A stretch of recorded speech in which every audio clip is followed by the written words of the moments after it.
சாய்ராம். என் அன்பு செல்லமே, அழகான தங்கமே, வாழ்க்கையில் நீ நினைக்கிற ஒரு விஷயம் என்ன தெரியுமா? நல்ல விஷயத்தை தான் செய்கிறேன், நல்லது எல்லாமே நல்லதாக நடத்துகிறேன், ஆனால் ஏன் எனக்கு மட்டும் தெய்வம் எந்த ஒரு நல்லதையும் செய்கிறது இல்லை? இங்கே நல்லவங்களாக இருக்கிற எல்லாருக்கும் ஏன் தெய்வம் பிரச்சனையை மட்டும் கொடுக்குதுன்னு நினைக்கிறேன். அம்மா, நீ நல்ல பிள்ளை தான். உன் வாழ்க்கையில் இது வரைக்கும் நல்லது நடக்கலை தான். அதனால் நீ மனசு உடைஞ்சிடக்கூடாது. இந்த சாய் இருக்க, உனக்காக இருக்க, உனக்காக ஒவ்வொரு விஷயத்தையும் செய்கிறேன். நீ முயற்சி செய்கிற பற்றியா? நீ நினைக்கிறேல்ல, நான் முயற்சி செய்கிறேன் ஆனால் தோற்று போகிறேன் அப்படின்னு, அதை மட்டும் என்றைக்கும் நினைக்காத. நீ முயற்சி செய்கிறல்ல, அதுக்கான பலன் கண்டிப்பாக கிடைக்கும். இங்கே முயற்சி செய்கிறவங்க என்றைக்கும் தோற்று போகிறது கிடையாது. கொஞ்சம் தாமதம் ஆகுது. நல்லது செய்கிறவங்களுக்கு கஷ்டம் வந்தாலும் தெய்வம் அவங்க கூட இருக்குது. நல்லதும் கூடிய சீக்கிரமாக நடக்குது. யார் என்ன சொன்னாலும் சரி, நீ தெய்வத்தை நம்புறத மட்டும் என்னைக்கு விட்டுறாது. அதே மாதிரி நீ செஞ்சுக்கிட்டு இருக்க பற்றியா, ஆர்வத்தோட முன்னேறுவோம் அப்படின்னு சொல்லிட்டு சில விஷயம் அதையுமே கைவிட்டுறாது. ஏன்னா சில விஷயங்கள் எல்லாம் எப்பயுமே ஒன்று தெரிஞ்சுக்கோங்க. சில விஷயம் எல்லாமே வாழ்க்கையில் சில சோதனையை கொடுத்து தான் சாதிக்க வைக்கும். அதே மாதிரி தான் உன்னுடைய வாழ்க்கையில் சில சோதனைகள் வந்து உன்னை சாதிக்க வைக்க போகுது.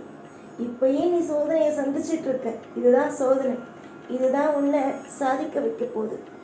அவசரமாக என்னென்னமோ விஷயத்தையெல்லாம் பற்றி யோசிக்கிறேன். இது நடந்துடணும் சாயி, அது நடந்துடணும் சாயி, இந்த விஷயம் வேணும் சாயி, அந்த விஷயம் வேணும் சாயி. நீ என்னெல்லாம் ஆசையோட என்னெல்லாம் உன் வாழ்க்கையில் கேட்குறியோ, அந்த நீ கேட்குற பற்றியா, அந்த ஒவ்வொன்றுமே கிடைக்கும். இதுதான் உண்மை, இது மட்டும்தான் உண்மை. நீ எது கேட்டாலும் சரி, கண்டிப்பாக உனக்கு கிடைக்கும். பல பேர் நினைக்கிறாங்க, தெய்வத்தை வணங்குறோம் ஆனால் தெய்வம் கண்ணை மூடிட்டு இருக்கு, நம்மளை பார்க்கறது இல்லை அப்படின்னு.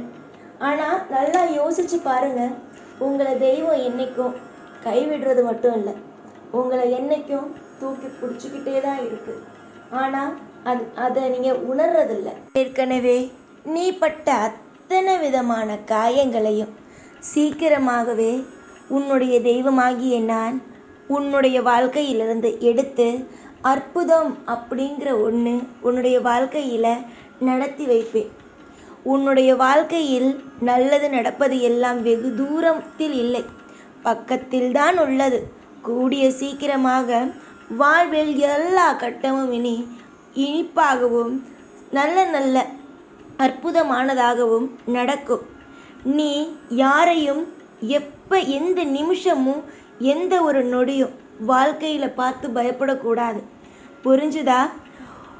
உன்னுடைய வாழ்க்கையில் எந்த நிலையிலும் சரிதான், யாரையும் பார்த்து பயப்பட வேண்டாம். அவன் பணம் வைத்திருக்கலாம், பதவியில் இருக்கலாம், ஆனால் நீ தைரியமாக இருக்கணும். ஏன் அப்படி சொல்கிறேன்னா, உன்னே ஒன்று தெரிஞ்சுக்கோ, நல்லா தெரிஞ்சுக்கோ, புரிஞ்சுக்கோ. ஏன்னா நீ யாருக்கும் எப்பயும் எந்த துரோகமும் செய்கிறதில்ல. உன்னுடைய வேலை என்னவோ அதை பார்த்துட்டு நீ நிம்மதியாக இருக்க. நீ உன்னுடைய வாழ்க்கையால் யாருக்கும் எந்த தொந்தரவும் அமைய போகிறதில்ல. அதனால் யாரையும் பார்த்து நீ பயந்து நடுங்கி அவங்களுக்கு கை கட்டி நிற்கணுங்கிற அவசியம் இல்லை. பொறுமையாக இரு. எல்லாரும் உன்னை பார்த்து வியக்கிற மாதிரியான வாழ்க்கையும் அமையும். என்றைக்குமே வாழ்க்கை பாலைவனை போல் வறண்டு போகாது. நிச்சயம் நல்லது தான் நடக்கும். நீ என்றைக்குமே மற்றவங்க வாழ்க்கை வீணாக போகணும் அப்படின்னு நினச்சதில்லை. அதே மாதிரி தான் இந்த சாயும் உன்னுடைய வாழ்க்கை வீணாக போகணும்னு எந்த ஒரு காரியத்தையோ செய்கிறதில்லை.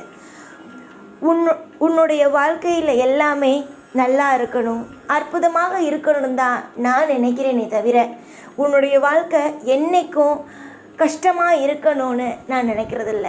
சீக்கிரமாக பாரு, உன்னுடைய வாழ்க்கையில் நீ எந்த அளவுக்கு இன்பங்கிற ஒன்றை அனுபவிக்க போகிற, எவ்வளவுக்கு எவ்வளோ சீக்கிரம் உன்னுடைய வாழ்க்கையில் துன்பங்கிற ஒன்று உன்னை விட்டு போகிறதுன்னு பாரு.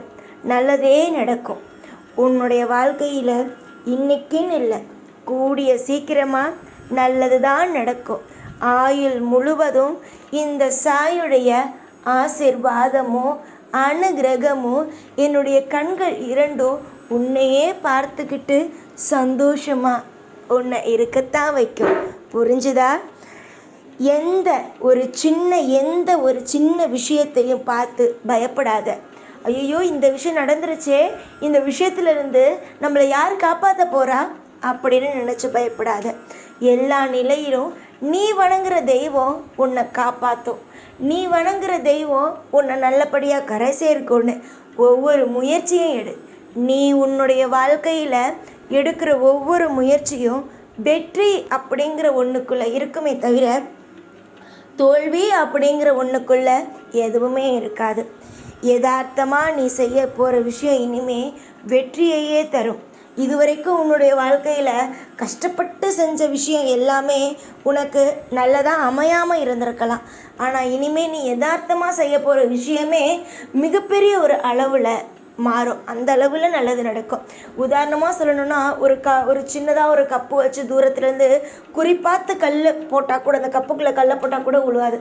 ஆனால் சாதாரணமாக அப்படி தூக்கி போடும்போது அந்த கல் போய் விழும். அந்த மாதிரி இது வரைக்கும் நீ என்ன பண்ணியிருப்பேன்னா ரொம்ப தீவிரமாக வேலை பார்த்து ராப்பகலாக வேலை பார்த்து இந்த மாதிரிலாம் பண்ணியிருப்போம். உனக்கு அதுக்கான ஒரு நல்ல ஒரு அங்கீகாரம் கிடச்சிருக்காது. ஆனால் இனிமேல் நீ சாதாரணமாக பண்ண போகிற விஷயமே மிகப்பெரிய அளவுக்கு உனக்கு ஒரு மிகப்பெரிய ஒரு அங்கீகாரம் உனக்கு கிடைக்கும். நீ எப்பயுமே ஒன்று தேடுவ, நான் செய்கிற வேலைக்கு ஒரு மரியாதை வேணும், ஒரு அங்கீகாரம் வேணும்.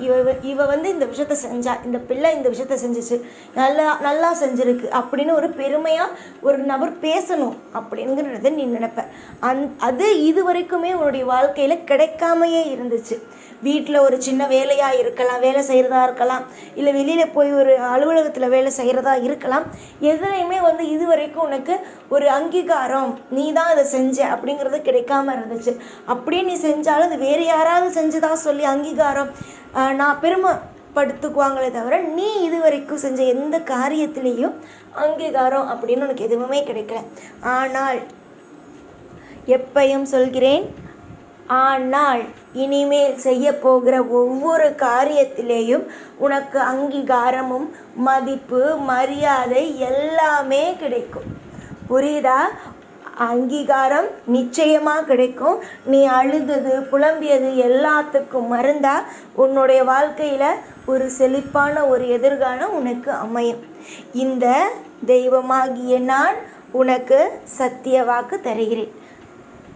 எப்போதும் எல்லா நாளும் உனக்காக உன்னுடைய கூடவே இருந்து உன்னுடைய வாழ்க்கையில் ஒவ்வொரு விஷயத்தையும் அழகு பார்த்து வாழ வச்சுக்கிட்டே தான் இருப்பேன். இந்த சாய்நான்.